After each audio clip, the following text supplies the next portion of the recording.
Jak widzimy, ośrodek zdrowia Nema ułożony jest w bardzo ładnym otoczeniu.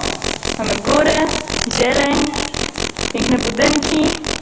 Teraz, dzięki Waszym pieniądzom, jest tutaj również oddział chirurgiczny. Spróbuję przeprowadzić Was przez to, co zrobiliśmy przez ostatni czas. Jak widzicie, pojawiły się podłogi. Pojawiło się również straszne echo, ponieważ wciąż nie ma tutaj sprzętu, ale pojawi się on na początku przyszłego roku.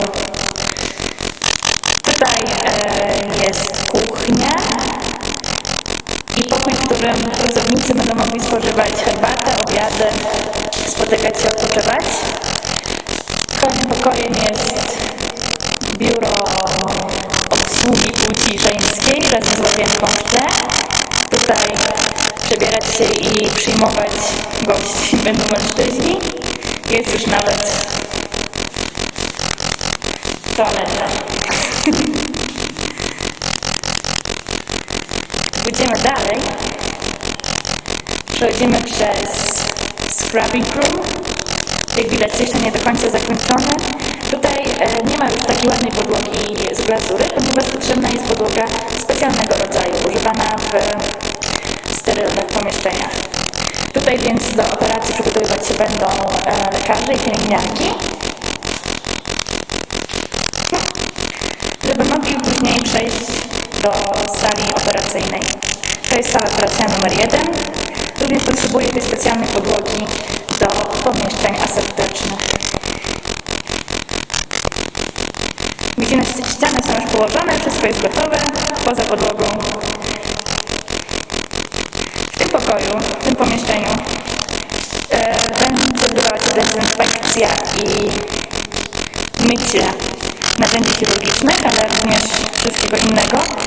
Jest tutaj toaleta, dlatego że wyrzucać tu będą lekarze i pielęgniarki rzeczy, które trzeba wyrzucić do śmietnika i będą spuszczać je w tej toalecie.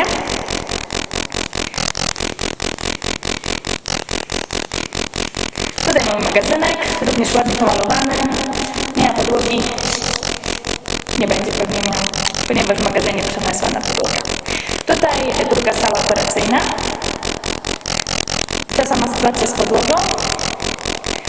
I tam dalej drugi scrubbing room, czyli drugie pomieszczenie do przygotowywania się do operacji.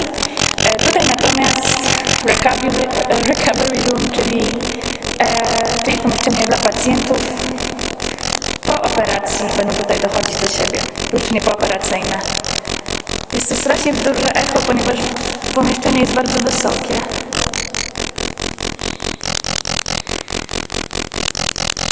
Jak widać, więc wszystko jest już prawie skończone, czekamy tylko na sprzęt, na specjalistyczne urządzenia, łóżka, lampy. Natomiast jeżeli chodzi o wykończenie, wszystko poza podłogą, która jest podłogą specjalną, więc nie mogła być zrobiona od razu, jest już gotowe. Dziękujemy bardzo za to, że zdecydowaliście się przesłać nam trochę swojego grosza. A tutaj również pomieszczenie pooperacyjne i poczekalnie. I dzięki Wam mieszkańcy okręgu Mwanga i miasta Mwanga nie będą musieli już podróżować 3-4 godziny do szpitala w Usangi, żeby być operowanym, bądź godzinę do Moshi, gdzie nie mają gwarancji bycia przyjętym, będą mogli być operowani właśnie tutaj na miejscu.